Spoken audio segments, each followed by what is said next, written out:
Good morning and welcome back to the Higher Grounds Podcast. Thank you for coming by today. We appreciate that, and we're looking forward to a good day with you. I have Brother Matt back on the table, and Matt's my boy. Yeah, Right, you my friend. And y'all friends. but you ain't my boyfriend.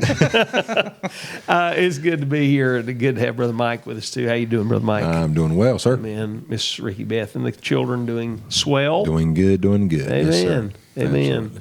We were talking about Jacob here recently. We were talking about swell. That boy swole up. I mean, Big old youngin', yeah. Just turned 16. Well, no, let me say this. He just got his license. He's been 16 for a little while, but he's got his license the other day. Isn't that a blessing? Yeah. I guess. Yeah, I mean, I got Ford driving now, so, Micah's the only one thumbing the ride.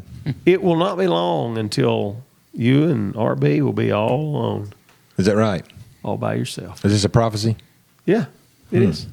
Can you prepare me for the day? We're speaking in the. No, pathetic. I'm speaking in, Can you give me some advice? Prepare me for the day.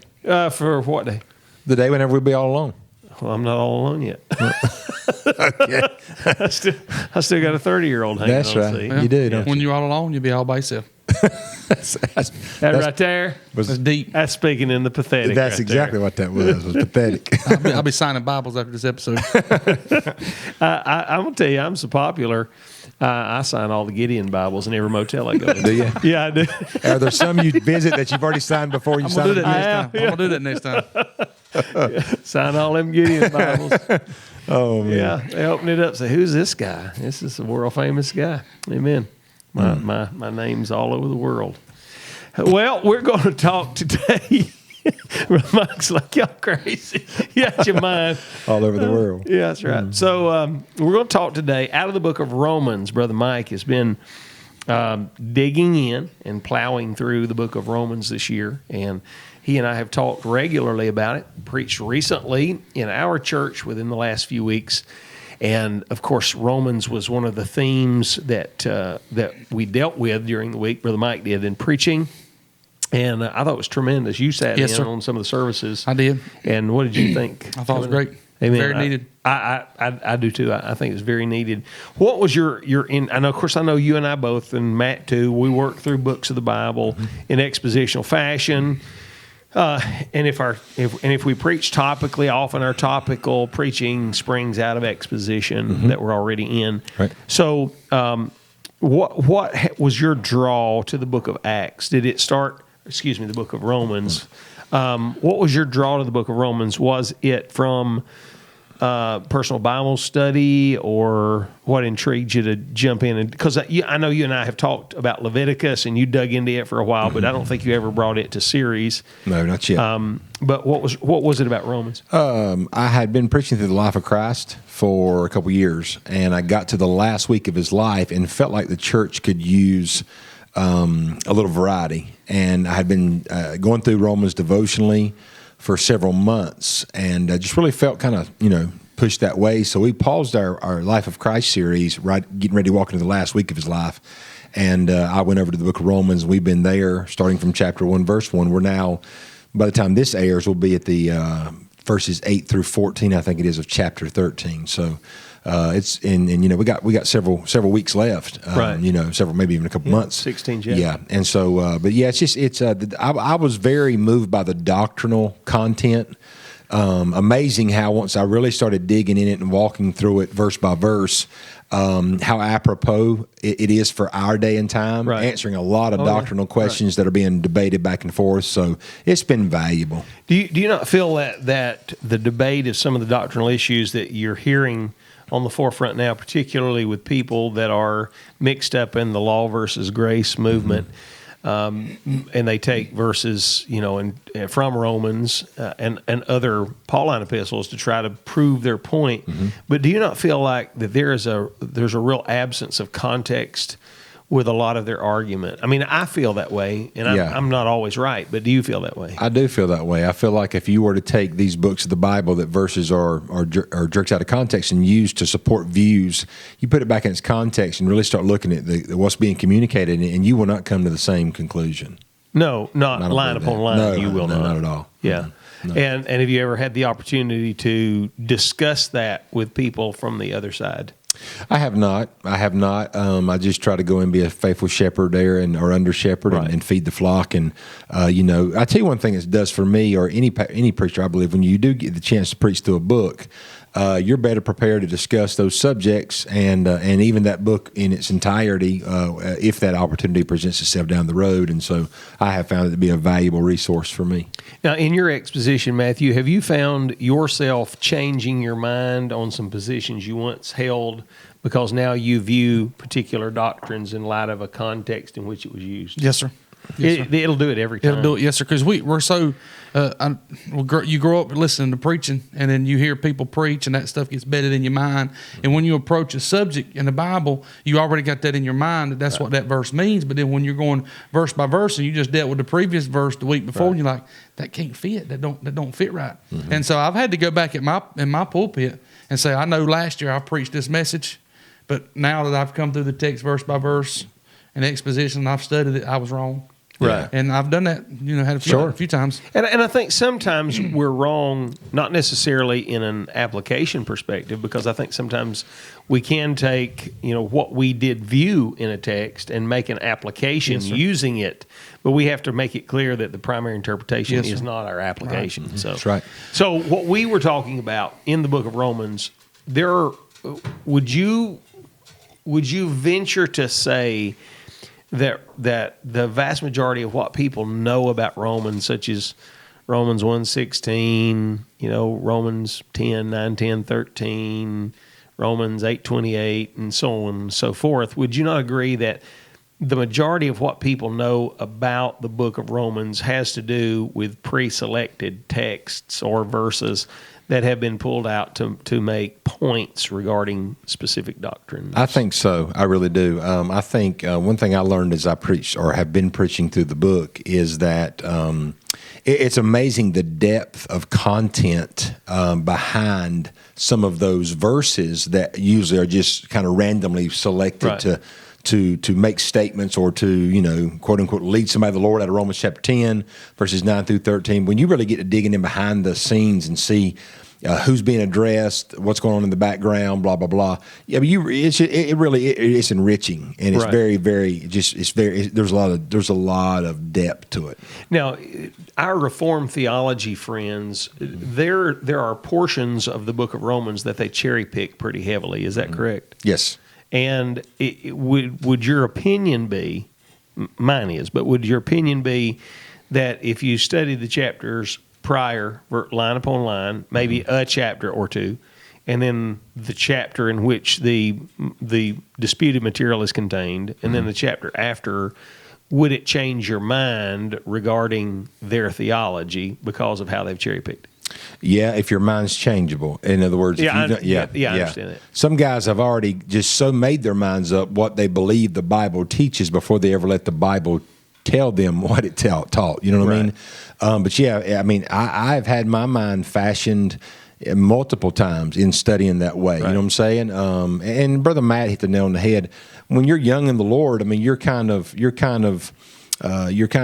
beholden to whatever you're hearing preached, and you just have to assume, or you hope it's all where it needs to be, and it's right, and this, that, and the other. But if you dig in and study the scriptures, you're going to find sometimes that ain't quite fit right there, and that's not quite right. You become a spouter of rhetoric more than a revealer of truth. For the preacher, you got to be careful that you're not just a parrot, right? And there are a lot of those. Yes, sir. Yeah, repeating what you heard. We need to do an entire episode on pulpit cliches. No. It would go on forever and ever and ever. Mm-hmm. I remember when I first learned about the subject of replacement theology. Right. You ever done any study on it? Yeah. And I'm like, what is replacement theology? And they was explaining it to me, and I got to read. I'm like, what to do with Romans 7, 8, 9? I mean, how do you not see that there's no such doctrine as replacement theology? Right. Yeah. Well, it's amazing what you, again, to quote my late great friend, Dr. J. Harold Smith, you can prove anything you want to prove in the Bible. It doesn't matter. You can decide whatever it is you want to believe, and if you cherry pick the right verses and stick them together, you can come up with your own theology. All right, so what we want to talk about today in the next 20 minutes is the subject that really intrigued us at our church when you dealt with it back some time ago, and that is the subject of hospitality. Now, I know that as a pastor, I am to be, according to my qualifications, I am to be given to hospitality. Yes, sir. But my responsibilities as a pastor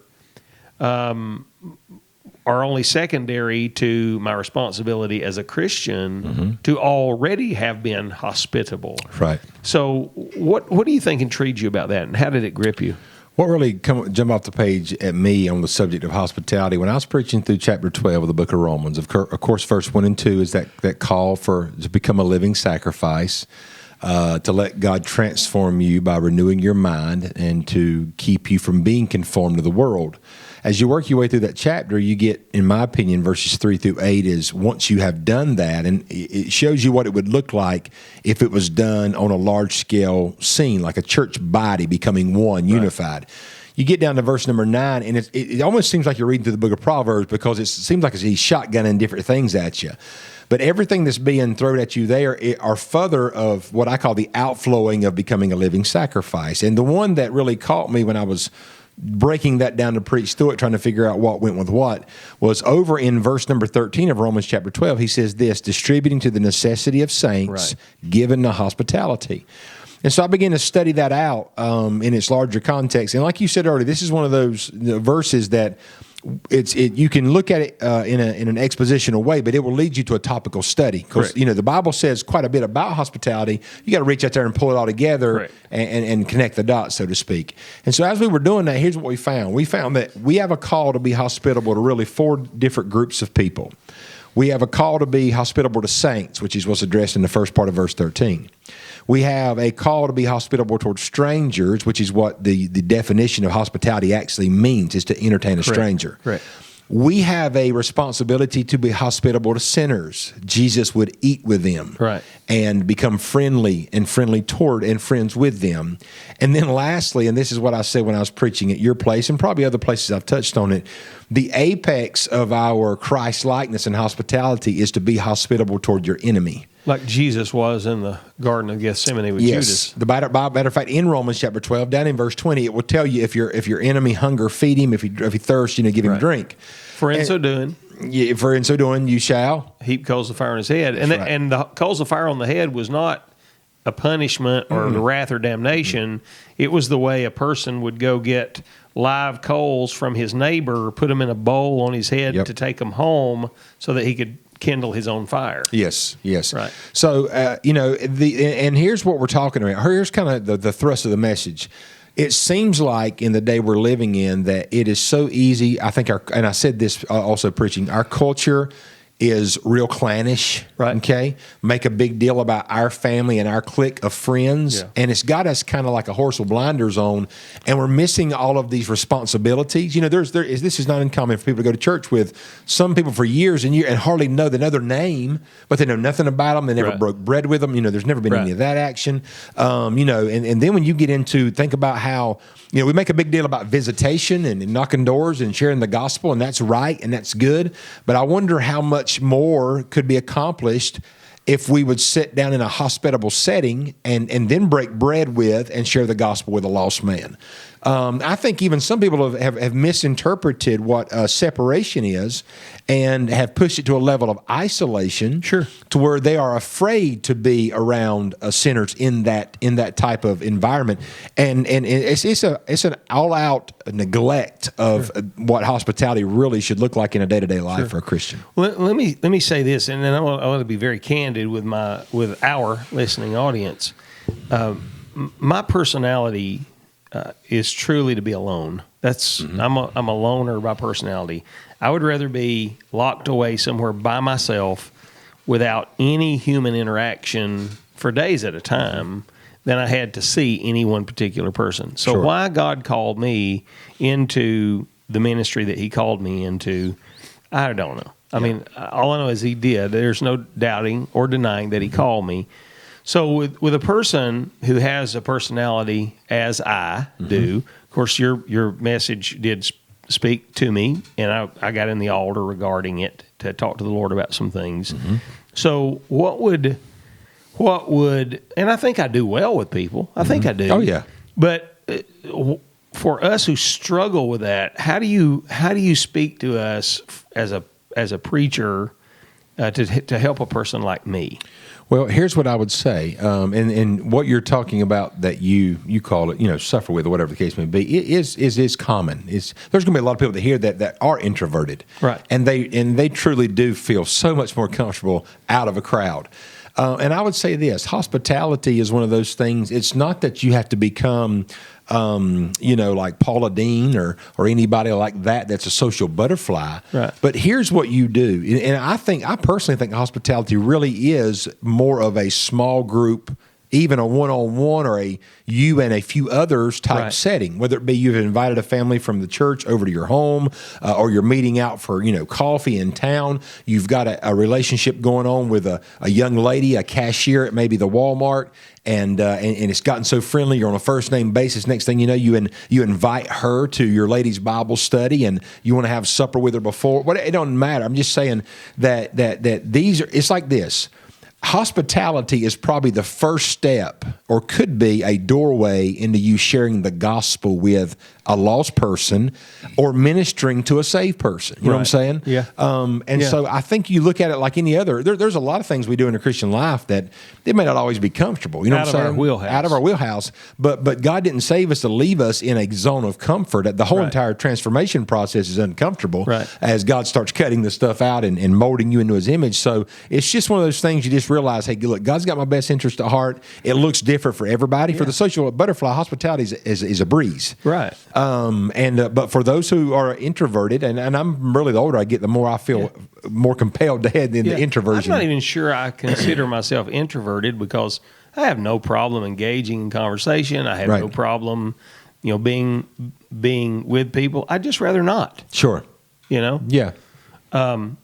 So that being said, there can be some real obstacles to a person being hospitable, and I think these need to be addressed. Yeah. I mean, because there are some ways in which people, particularly, we're talking on the scale of, fixing for people, being kind to people, and from the Bible days to now, Brother Matt, our hospitality and our fellowship surrounds food. I mean, just being honest.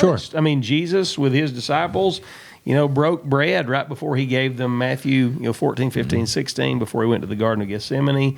When he's in John 21, talking to Peter about, do you love me? They're sitting down for a meal of fish and bread.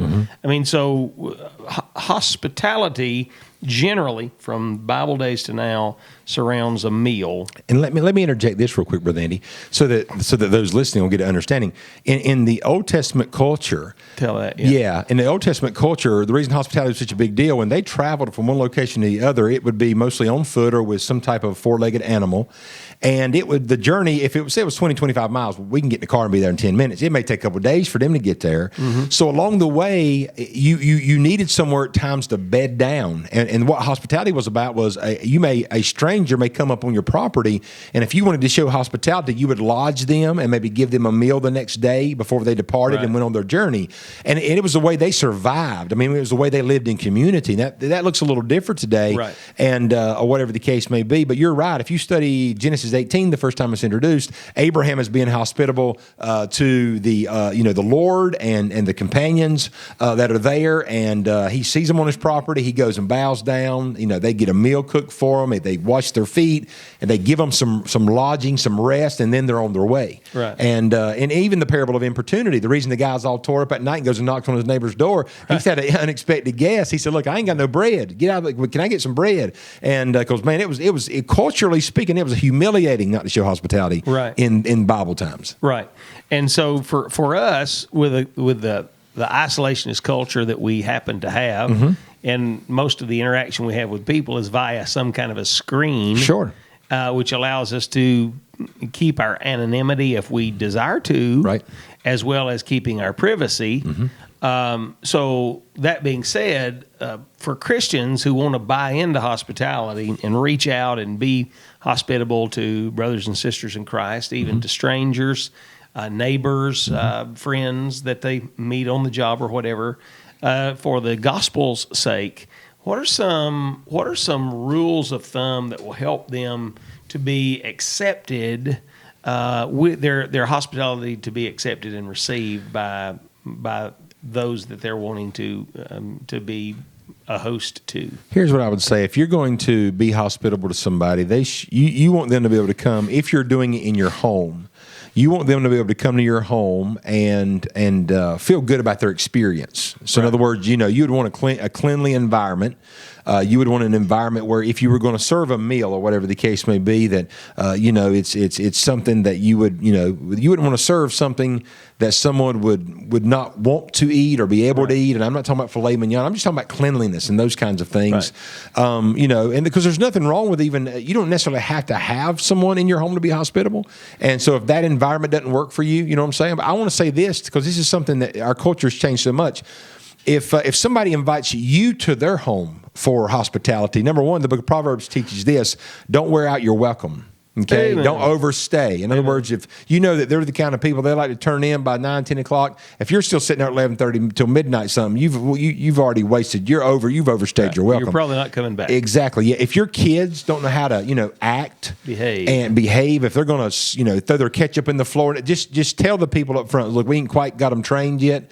We thank you for the invitation. Could we meet you at a neutral location or whatever the case may be there? Those are just some things that are just common graces that you want to show other people along the way. You know what I'm saying? I have folks in our church that have some have food allergies that I think really needs to be taken into consideration if you're going to invite someone for hospitality and reach out to them. These are things that must be considered. And a lot of times, if it's not my problem, I don't even consider the possibility that someone else may have a problem. Yeah, well, and here's one thing too. There are some folks who, because of the way they think through things, if you were to invite them to your home, they wouldn't come. And can I say this right here? You got to be careful with that because you can offend somebody.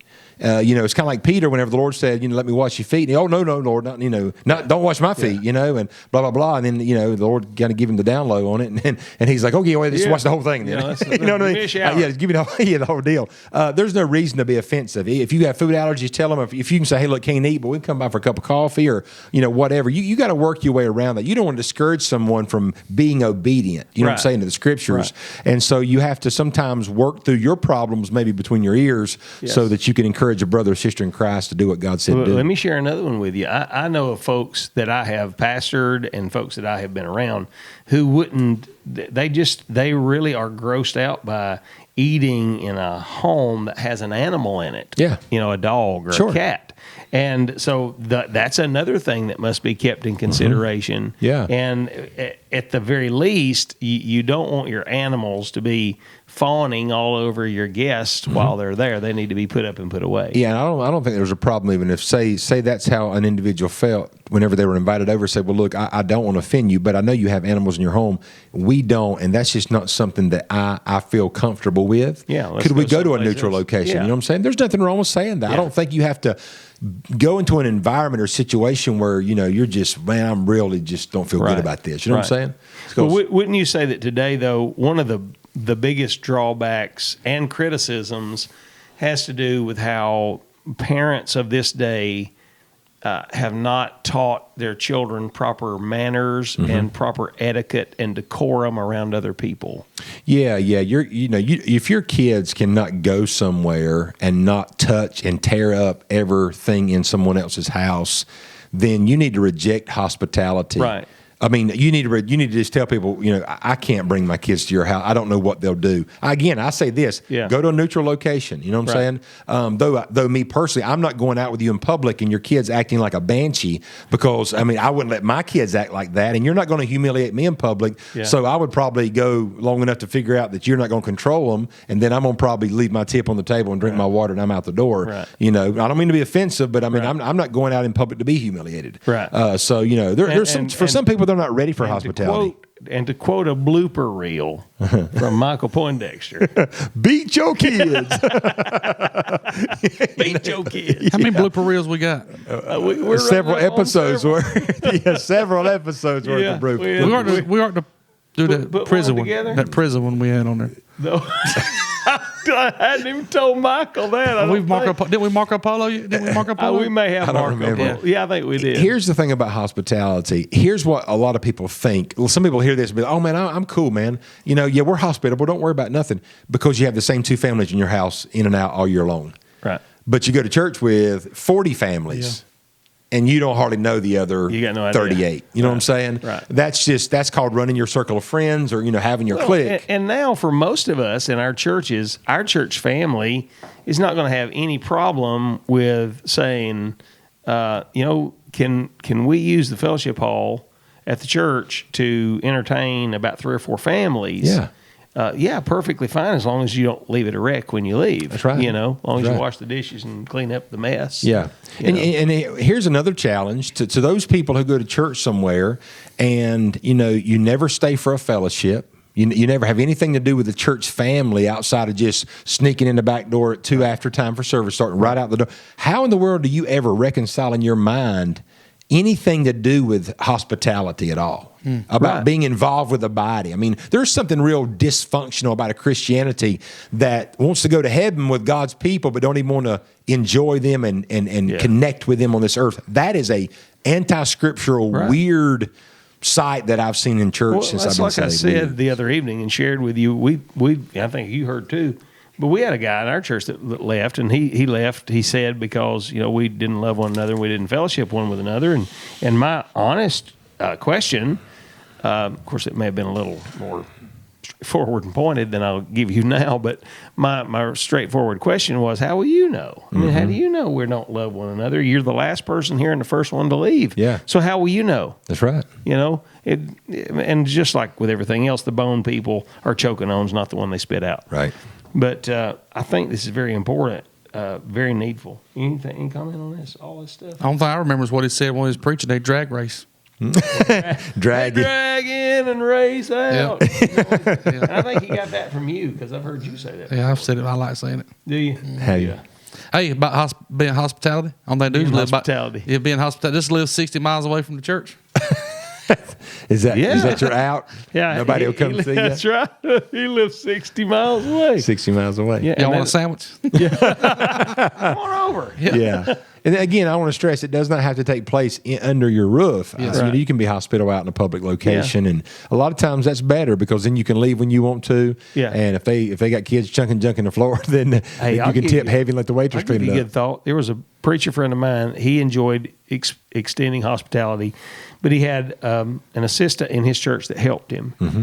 And the assistant would get up at a particular time during the hospitality and say to the guests, Pastor and his family are going to have to go to bed here in just a little bit. Help me. Let's get cleaned up and let's all get out of here and let the preacher and them rest. How about that? And so it wasn't on the preacher to feel like he's forcing a Yeah. person to leave.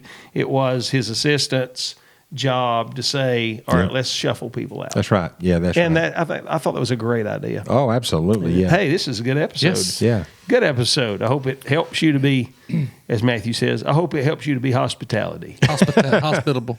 That's right, Matthew. That's right. From the Higher Grounds podcast and this group of kind, hospitable men, you Y'all. keep pressing on the upward way. See you next week.